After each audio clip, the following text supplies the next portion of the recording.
Bismillahirrahmanirrahim. Assalamualaikum warahmatullahi wabarakatuh. Pemirsa yang dirahmati Allah, marilah kita simak ceramah dari Buya Arus Yasim dengan tema Rahasia Takdir bagian pertama. Sebelumnya marilah kita bersolawat terlebih dahulu. Allahumma sholli ala Sayyidina Muhammad wa ala ali Sayyidina Muhammad. Selamat menyaksikan. Saya sudah teliti semua kitab akidah Ahlussunnah. Pembahasannya itu ada loncat dari bab al-imanu billah, bab malaikatnya nggak ada, bab jinnya nggak ada, bab alkitabnya nggak ada, bab rasulnya nanti di kitabnya langsung loncat ke al-qadar. Kenapa? Oh, ternyata ada rahasia. Di hadis Imam Muslim itu kalimat antu'mina billah itu cuma pakai waw dan wa malaikatihi wa kutubihi wa rusulihi, cuma pakai dan wa yaumil akhir. Tapi giliran takdir diulang lagi, wa antu'mina bil qadari. Di riwayat Ibnu Umar khairihi wa syarrihi, di riwayat Abu Hurairah kullihi. Kenapa kok diulang? Engkau mengimani takdir. Kok giliran Rasul nggak perlu diulang kalimat engkau mengimani, cukup disebut di awal. Ternyata banyak orang hari ini menyimpang dalam bab takdir. Imam Ahmad tidak menjawab salam seseorang karena orang itu menolak takdir, bukan karena celananya jingkrang nggak jingkrang. Nah ini penting ya, bukan karena dia yasinan nggak yasinan, bukan karena sayyidina nggak sayyidina. Hari ini cuma karena sono ikut yasinan, sini tidak, nggak nyapa lagi. Apa alasannya? Imam Ahmad melarang menyapa orang yang beda manhaj. Ahli bid'ah nggak boleh disapa. Kan begitu? Tertulis dalam buku dia, ya, tersebut namanya. Ya. Karena murid-muridnya bilang, saya udah sekian tahun ngaji sama Ustadz itu, gak ada itu ente bohong Razi. Kita sebut aja ya, Abdul Qadir Jawas. Dia punya syarah akidah Ahlus Sunnah. Itu di footnote ditulisnya, makanya dia gak ketemu. Apalagi kalau Milan baca Quran, cuma dengerin YouTube, gak ketemu. Apa kata dia? Wajib hijr. Hijr itu isolasi atau tidak menyapa, tidak bergaul, tidak duduk bersama ahli bid'ah. Siapa ahli bid'ah menurut dia? Ahli bid'ah menurut dia siapa? Orang yasinan, orang kunut, orang sayyidinaan, orang tarekat sufi, orang manhaj, orang mazhab. Ya, kita jadi ahli bid'ah semua. Guru dia juga jadi ahli bid'ah. Nah, inilah problemnya.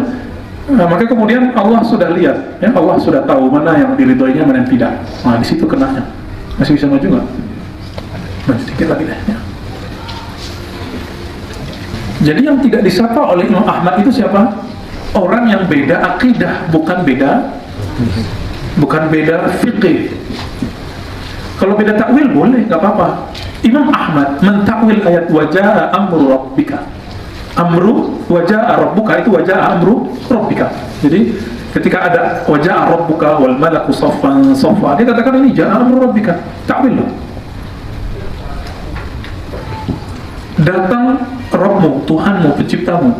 Gimana? Datang itu artinya apa? Kata Ibnu Taimiyah, al-maji datang itu intiqal, berpindah dari tempat ke tempat yang lain. Itu Ibnu Taimiyah itu. Maka Ibnu Taimiyah mengisbat, menetapkan bahwa Allah itu benar-benar berpindah, ada harokah. Kalau Allah itu bergerak move, berarti Allah itu nggak stabil, nggak konstan. Nah ini jadi problem. Ya. Nah, kita dalam bab akidah kita banyak bedanya dengan Ibnu Taimiyah. Tapi usulnya sama, asyhadu an la ilaha illallah, asyhadu anna rasulullah. Itu usul dari usul. Jadi akidah itu usulnya la ilaha illallah Muhammadur Rasulullah. Nanti di bawahnya ada cabang-cabang. Takwil, tidak takwil, sifat. Nah, kalau takdir usul. Takdir usul ya. Jadi pokok. Jadi kalau orang percaya takdir emang enggak percaya takdir, itu sudah beda akidah. Tapi kalau beda takwil enggak beda akidah. Beda takwil enggak apa-apa. Apalagi satu isbat, satu taslim, udah serahkan maknanya kepada Allah, satu memaknainya. Itu nggak ada masalah sebenarnya, kita aja yang repot. Ya. Nah berdasarkan ini, persoalan takdir bukan persoalan fikih. Al-Haris Al-Muhasibi tidak menyapa ayahnya dan tidak nyolatin ayahnya dan tidak mau terima waris ayahnya karena ayahnya menolak takdir.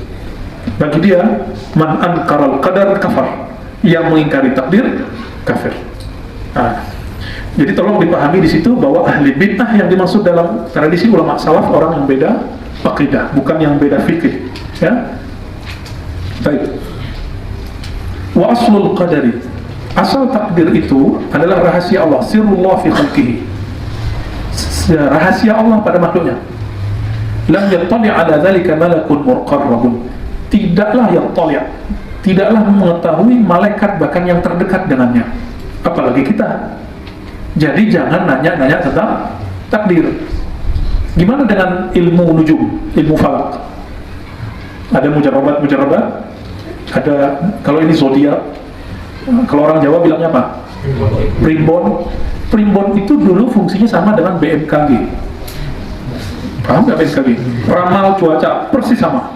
Maka dulu ahli falak itu ngerti arah angin, ngerti ini rasi apa, Sagittarius, Taurus, atau Kurus, ya?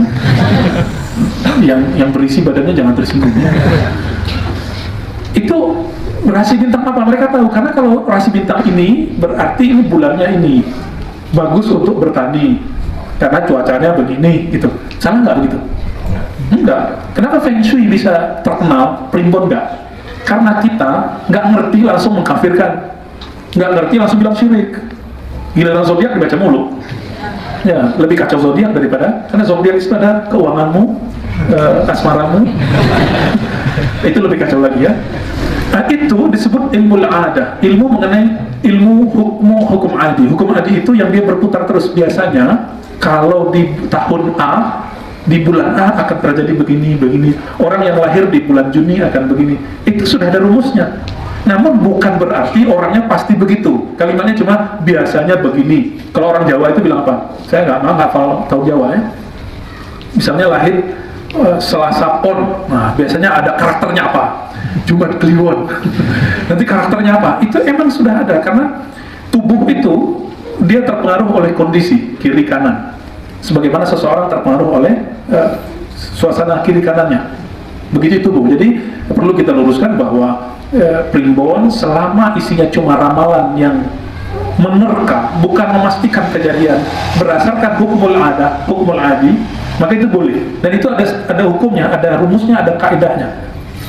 Sama kayak Feng Shui, mirip juga dengan BMKG. Bedanya BMKG itu langsung pakai, saran saya gak usah lah, ya. Jadi kalau mau tahu hari ini hujan, gak usah pakai primbon. Tapi kalau mau tahu ilmunya boleh, silakan, ya. Ahli silakan dikembangkan ilmunya. Nanti buang mana yang khurafat-khurafatnya, yang syirik-syiriknya dibuang. Kalau ada, tapi setahu saya nggak ada, ya. Baik. Nah, jadi mempelajari ilmu kayak yang tadi, ramalan cuaca, ramalan alam, itu tidak termasuk mutola'ah atau ittila' ala sirrillah, mencari tahu takdir rahasia Allah, nggak masuk, ya. Jangankan kita, malakun muqarrabun wala nabiyyun mursal, ataupun nabi yang diutus, itu tidak tahu. Maka dikatakan wa ta'ammuq wan nazaru fi dzalika zari'atul khazlan. Maka mendalami tentang ilmu takdir itu bid'ah, ya. Maka dikatakan di situ zari'atul khazlan, dia akan membuat orang terjebak pada kehinaan. Saya sudah lihat banyak orang yang main-main dalam bab ini, suka ramalan-ramalan dukun, rata-rata hidupnya kemudian jadi sial. Jadi disebut khazlan. Jadi ini sudah ditulis dalam akidah Ahlussunnah. Rata-rata orang-orang yang rugi usaha, orang-orang yang gagal masalah perjodohan itu karena masalah terjebak dalam masalah ramalan-ramalan itu, ya. Misalnya ada orang nikah nih, pas namanya depan T sama Z, oh ini gak cocok nih, gitu, ya. Itu bisa diakali. Ada nama, ada ilmunya. Ilmu itu kan manusia yang buat, tuh. Nah, tinggal kasih aja depannya Muhammad, kan? Muhammad apa? Kalau S ada apa? Muhammad Saudi, gitu, ya. Kalau Z apa tadi? Zo, Muhammad Zo, atau Zuriati. Udah nyambung itu nanti. Itu ilmu bisa dibuat-buat kok. Dan ilmu itu sama dengan takbir mimpi. Kalau ditakbir, diteramal, biasanya deket-deket jadi. Nah, maka jangan suka ngeramal-ngeramal nasib, ya. Karena ana inda zanni abdi, aku berdasarkan persangkaan hambaku. Orang itu ngomong begitu, pasti Allah yang gerakin. Enggak lama lagi kejadian begitu. Udah ada hadis bahwasanya takdir itu muwakkalun bil kalam. Takdir itu terjadi biasanya dikabari dulu lewat ngomong. Jadi teman saya yang sekarang sudah stroke, ya, ternyata dia dulu pernah ngomong sama bininya, sama istrinya, kamu kalau begini terus saya stroke, benar stroke. Ada lagi, kamu kalau begini saya rugi benar, ya. Jadi dia sudah ngomong duluan. Jadi teman-teman semua, kul khairan aw liyasmut, itu maknanya, ya, katakan yang baik atau diam, ya. Wa sulamul jurman wa darajatut tughyan, maknanya sama. Fal hadaru kullal hadar min dzalika nazaran wa fikran wa waswasatan. Maka jauh-jauhlah dari nazar, meneliti ilmu takdir, atau fikr, memikirkan takdir, atau waswasah, atau waswas. Nah, diwaswas oleh takdir. Contoh, yang mau tamat S1, S2, bingung masalah nanti kerja apa, nikah sama siapa, nafkahnya gimana, tinggal di mana. Nah, itu waswas itu semua. Was-was. Udah selesai dulu deh ya. Selesai dulu, nanti ketemu jalannya. Ini nggak usah galau ya. Was-was itu boleh disebut al-galau. Ya. Fa inna Allah Ta'ala tawa ilmal qadari an anami. Allah Ta'ala telah sembunyikan ilmu takdir dari makhluknya. Anam boleh diartikan manusia, boleh diartikan makhluk. Wa nahaw man marami. Mohon maaf, ini saya terjemahkan ulang versi saya. Itu versi dulu waktu menerjemah. Yang tertulis itu waktu ya sebelum kita buat daurah itu. Kama qala ta'ala fi kitabih, lalu ada ayat la yus'alu amma yaf'al wa hum yus'alun. Tidaklah dia, Allah Ta'ala, ditanya, berhak ditanya, pantas ditanya, didebat mengenai apa yang dia lakukan. Wa hum yus'alun, mereka yang pantas ditanya. Maka teman-teman semua, apapun yang Allah takdirkan hari ini, detik ini kepada kita, itu yang terbaik. Bagi kita, sakit itu buruk, masih ingat pembahasan sebelumnya? Tapi bagi Pak Dokter, kalau nggak ada orang sakit, nggak ada proyek beliau, nggak ada rumah sakit Pak ya, nggak jadi Pak Direktur. Kalau nggak ada orang sakit, nggak hidup apoteker, nggak hidup satpamnya, nggak hidup apa namanya nurse-nya itu, perawatnya, nggak hidup semua. Gojek yang nganterin surat, nganterin orang sakit juga nggak hidup tuh. Jadi ternyata sakit itu sendiri khairun indallah. Mungkin bagi kita enggak. Ya, maka khairihi wa syarrihi yang disebutkan dalam hadis itu khair, baik, buruk menurut kita, tapi menurut dia semuanya baik. Ya, apapun yang terjadi pada teman-teman sekarang dengan kondisi badannya, sakit-sakitan, sehat, itu semua yang terbaik dari Allah. Ini teman kita yang tadi baca Quran, Allah lebihkan di Quran. Yang bisa baca Quran, hafiz Qurannya. Ini hafiz Quran beliau, mata batinnya lebih tajam. Nah, cuma beberapa yang hafiz itu, ada 1, 2 saya lihat ya, yang hafiz. Kenapa? Orang yang Allah tutup satu nikmatnya, tapi Allah beri nikmat yang lain, supaya dia tahu bahwa itu terbaik bagi dia. Coba kalau Allah kemudian kasih penglihatan, belum tentu beliau ini hafiz Quran sekarang. Sekali sibuk hafiz YouTube. Baik. Faman sa'al lima fa'al. Maka orang yang nentang takdir, lima fa'al, kok Allah begini sih? Kenapa saya begini sih? Gitu ya. Faqad radda hukm al-kitab, dia telah menolak hukum dari ketentuan Allah, kitab Allah. Wa man radda hukm al-kitab kana minal kafirin. Nah, itulah yang terjadi pada iblis. Apa kata iblis? A'asjud liman khalaqta, ini tidak terima. Kenapa takdir saya yang sudah ribuan tahun bertapa di surga mirip dengan Sugokong? Kayaknya Sugokong itu dia ya. Terus disuruh sujud ke Nabi Adam. Kita nggak tahu itu ya. Oh, ternyata dia menjadi kufur bukan karena dia api, bukan, dia menjadi kufur karena dia mempertanyakan itu. Asjudu itu sama dengan lima fa'al, kok saya perlu sujud gitu ya. Baik, karena minal kafirin, maka orang itu kafir. Jadi wajar kalau Imam Ahmad tidak jawab salam orang yang tolak takdir. Wajar Imam Sufyan bin Uyainah nggak mau duduk bareng sama yang penolak takdir, yang sekarang disebut Qadariyah. Ya, Qadariyah. Oh, sekarang udah mulai muncul lagi nih gerakan-gerakan itu, diskusi-diskusi itu di kampus dan di beberapa tempat. Nah, kita harus coba menjelaskannya dengan ilmiah ya. Oke, contoh terakhir biar paham takdir. Saya laki-laki, terlahir sebagai laki-laki, milih nggak? Antum laki-laki ini perempuan, milih nggak dulu? Nggak milih, serius? Serius? Bisa request nggak? Nah, yang begini itu takdir yang kita sebut takdir mubram. Nah, ini gampang ceritanya, kan dulu pernah belajar mubram, mu'allaf, apa ini ya, makhluk apa lagi nih. Takdir mubram, takdir yang gak bisa dirubah. 1 detik yang saya lalui gak bisa dirubah, apalagi 9 bulan di perut ibu. Dulu roh kita bertemu Allah, itu roh laki perempuan gak? Enggak, roh kita sama, roh itu dari nur, dan dia bertemu Allah Ta'ala. Dia bukan laki-laki, bukan perempuan, itulah jenis malaikat. Terus lahir jadi orang Indonesia, hidungnya agak pesek dikit. Tuh, lihat hidung sendiri, nggak bisa kan? Kenapa nggak lahir di Prancis, biar hidungnya agak songong dikit gitu ya? Kenapa? Nah, lima yang menolak itu Kalau bertanya doang dengan pertanyaan filosofis itu boleh. Tapi kalau pertanyaannya pertanyaan mengingkari, maka ini yang disebutkan minal kafirin. Jadi ketika ada dulu puisi siapa yang Khairul Anwar ya tentang aku itu, dia nyesel jadi orang Indonesia, saya khawatir dia jangan kena qadariyah itu ya. فهذا جملة ما يحتاج إليه من هو منور قلبه من أولياء الله تبارك وتعالى. Jadi teman-teman semua, wali Allah itu bukan yang berserban, berkopiah hitam, atau pakai jubah-jubahan kayak saya ini, atau yang pintar baca kitab, enggak. Awliya Allah itu ciri-ciri salah satunya munawwarun qalbuhu min awliyaillah, dengan apa? Dengan percaya mulai dari laisa kamitslihi syai' sampai ke bab takdir. Dia percaya itu dia disebut wali Allah. Maka wali terbagi dua. Secara umum, waliullah al-'am, wali Allah yang umum. Man hum kullu mu'min awliyaulillah. Kullu mu'min waliullah. Setiap mukmin wali Allah. Tapi ada yang khas. Ini yang dikatakan di Quran, ala inna awliya Allah la khawfun alaihim wa la hum yahzanun. Kalau masih galau enggak masuk. Ya, laisa minhum. La khawfun, ketahuilah, ala dalam bahasa Arab faedahnya litanbih. Hoi, hei sadarlah. Inna awliya Allah, pakai taukid, sesungguhnya yang benar-benar kekasih Allah itu yang la khawf, la yahzanun wa la yahzanun. Khawf itu psikis, belum terjadi dia takut. Yahzanun yang sedang dialami, bahkan yang telah dialami, itu yahzanun. Bukan berarti orangnya nggak pernah takut, bukan. Ya, khawf di situ yang takut psikis. Kamu takut psikis?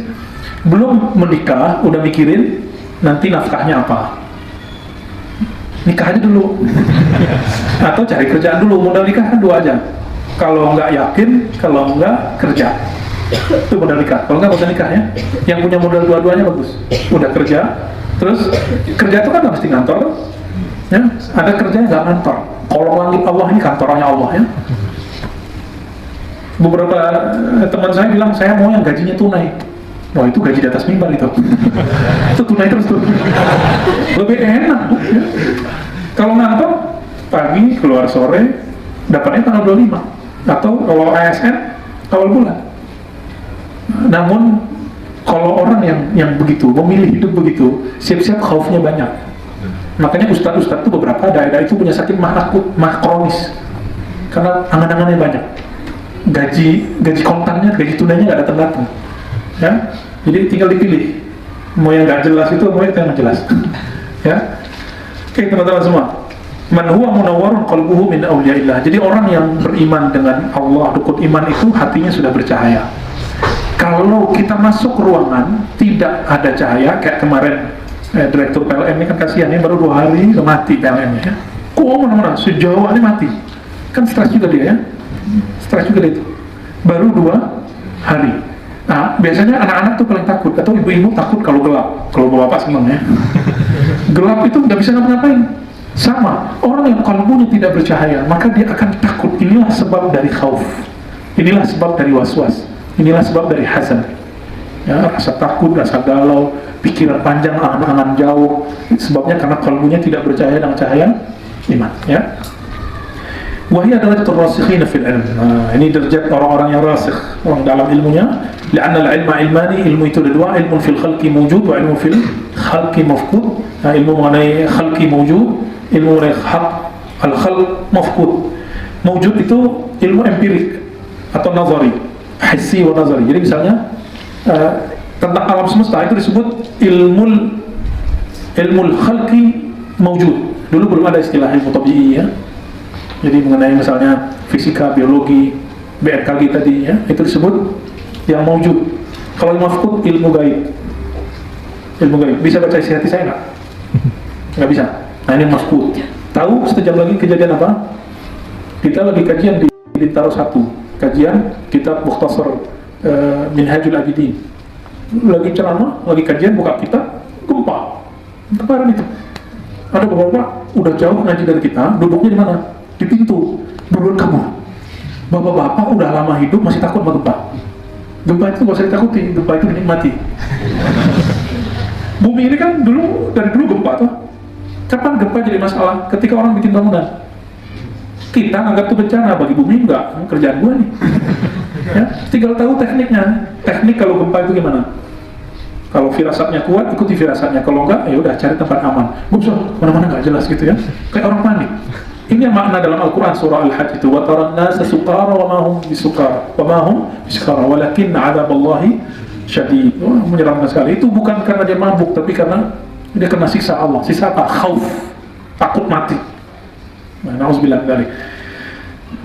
Fa inkarul ilmi al-mawjud kufrun wa iddi'a'ul ilmi mafqud kufrun. Orang yang mengingkari ilmu akli, ilmu adi itu bisa kufur ya. Dan ngaku-ngaku dapat ilmu gaib juga kufur ya. Wala yathbutul iman illa biqauli ilmi al-mawjud wa tarki talab al-mafqud. Iman hanya akan tetap kalau kita meyakini ilmu akli, ilmu nakli, ilmu adi. Nanti kita jelaskan ya. Wa tarki talab al-ilmi al-mafqud, dan meninggalkan ilmu mengenai alam gaib.